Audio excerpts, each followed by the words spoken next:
Hey guys, welcome back to Elden Ring episode 7 here. We're going to go to the Earth Boar tomb, temple, cave, one of the two. Earth Boar something or other, cave. It's the Earth Boar cave. This is in the Weeping Peninsula.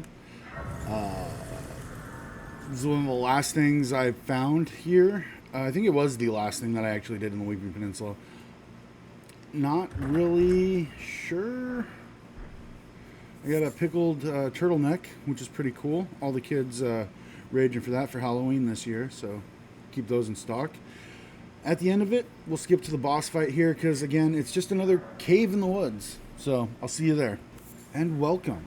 So we're getting right up to the boss here. I stopped, grabbed some cave moss because that's kind of my MO, not going to lie. Checked my corners, and then, holy shit, there's a giant rune bear there. Boss number 13. The Rune Bear.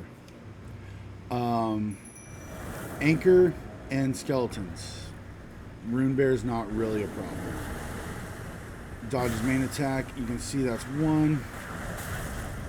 He hit me a little bit, but again, like, we're just kind of murking a lot of things. Those guys draw some aggro. And I just come in and just start mollywopping on this dude. Down to about half health. I hit him in the butt with the anchor one more time for good measure.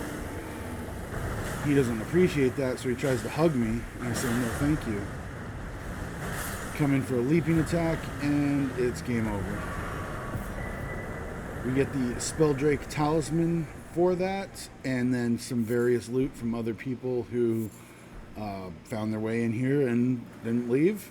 And that's about it for this area. Alright, back to the castle, more on ramparts. Got a action-packed episode here for you guys because we're taking on boss number 14, the Knights Cavalry, in the Weeping Peninsula. There's multiple Knights Cavalry. This one's the one in the Weeping Peninsula. So it's a night-only boss. See? No, it's a nighttime boss. So depending on the time of day, you can get different bosses. This one likes to inflict bleed damage and kill your horse. So he's kind of a dick, and you see there, he killed me. But unfortunately for him, I don't stay down for long. Here we are. So, round 2. Not looking great so far, right? It'll probably get better. So, in case you're wondering, it respawns you at Castle and Ramparts, because that's where I rested last, and it spawned me in the daytime, so I ran over and grabbed my stuff. And then skipped ahead to nighttime. So we kind of keep missing each other here. I get a good shot in. I dodge his flails. He's got a similar move set to the Tree Sentinel in that he can move his horse sideways. But his weapon is not as long. And he doesn't hit as hard as the Tree Sentinel did. But he does cause bleed, which when it stacks up, does a lot.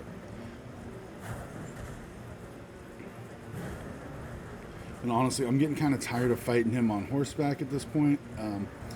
Not really a cavalry-led fighter. I'm more of a ground and pound type of strength character. The horses and the dodging and all that stuff isn't really my forte. But I'll do my best here to try to just corral him so I can hit him. And that health bar you see, that secondary health bar, is his horse's health bar. So the goal I have is to destroy his horse so he goes on the ground, and then I can beat him. Boom, you see there? I hit him really hard. When I do hit him pretty hard. That's the good news. The bad news is the hitboxes on horses are weird for me. I just have difficulty with mounted combat in this game.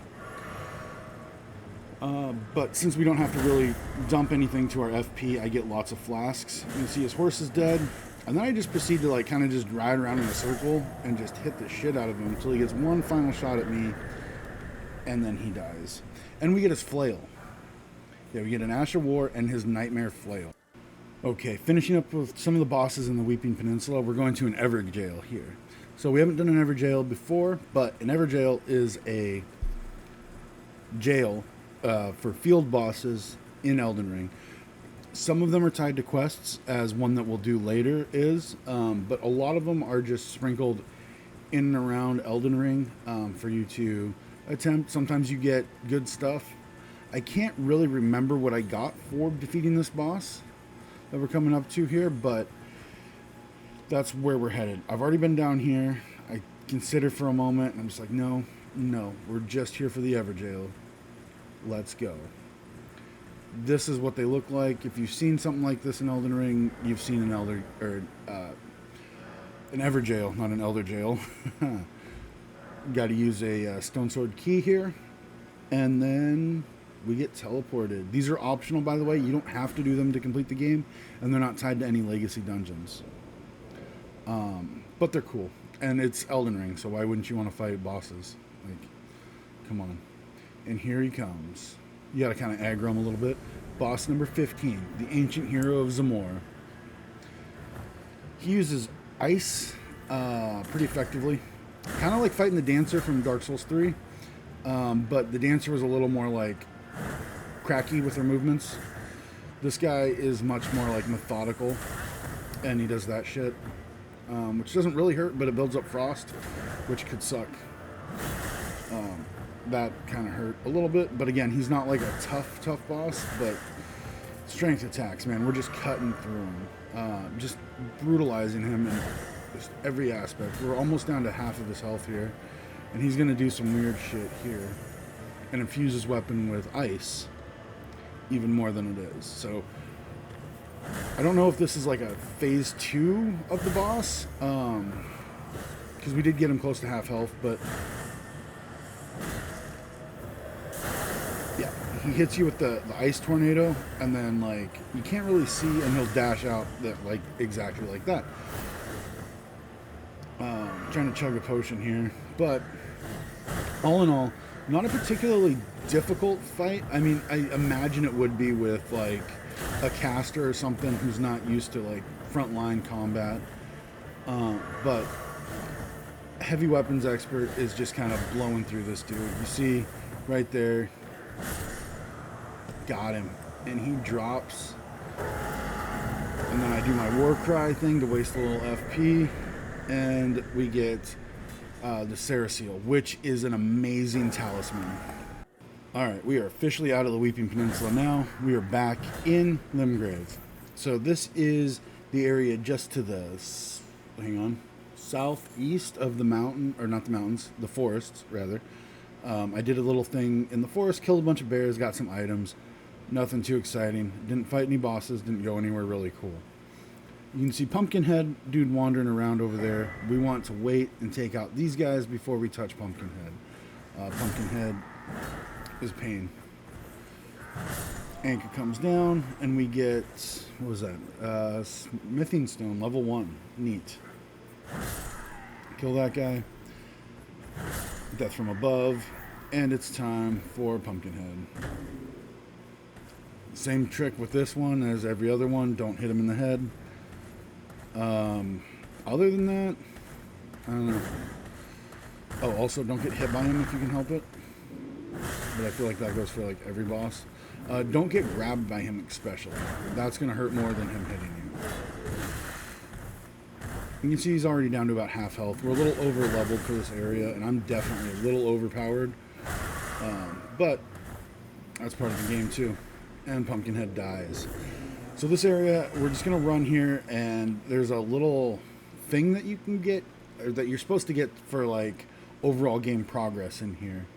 I'm not too worried about that, but this is Fort Haight. So there's no boss in here really, and there's not like there's no boss, there's no dungeons really tied to this, there's no real quests tied to this other than getting this one specific item. So I went around grabbing all these blood roses and stuff, and then just kind of go up top. I let them deal with the guys down there. That dude up there throwing fireballs starting to piss me off a little bit, to be real honest with you. So I make him a non-issue, and then his dumb friend up here likes to throw stuff too, so he's dead. There is a pretty challenging knight up there. So I want these guys to fight the knight, so I immediately drop him down here and hoping that and there's the knight there. He can be tough. He's got, I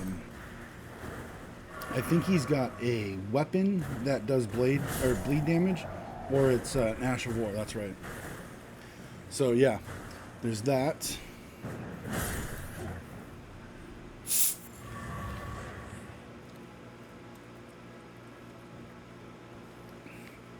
And after that, just kind of looting. Not really finding too much here. There's not a whole lot here. This is kind of just like a small little area. This is where we're going to end the episode, by the way, after this area. So there's not a whole lot here. If you go out to the left here, there's a dude on a ballista you can kill. He's just kind of a dick. He doesn't do anything for you. He doesn't have anything. And he's just some guy. But if he sees you coming up the approach, he'll fuck you up with that ballista. So better just to, deal with him. Other than that, I think, more blood roses. Skeleton boys over there looking dumb. Only other thing is the chest up at the top here, yeah. So you head up here, and you're gonna get half of a medallion to open to use the great lift. That's it. That is the whole purpose for here. The other half is somewhere else, and we'll worry about that later, but there is the medallion. And with that, we're kind of done here in the eastern side of things. I just fast traveled back to the last bonfire we were at, and this is kind of it for this episode, guys. A lot, really. 3 bosses. More in the next one. I'll see you guys there. Take care. Thank you for watching. And remember to like and subscribe. Forgot about that. Thank you. See you in the next one, guys.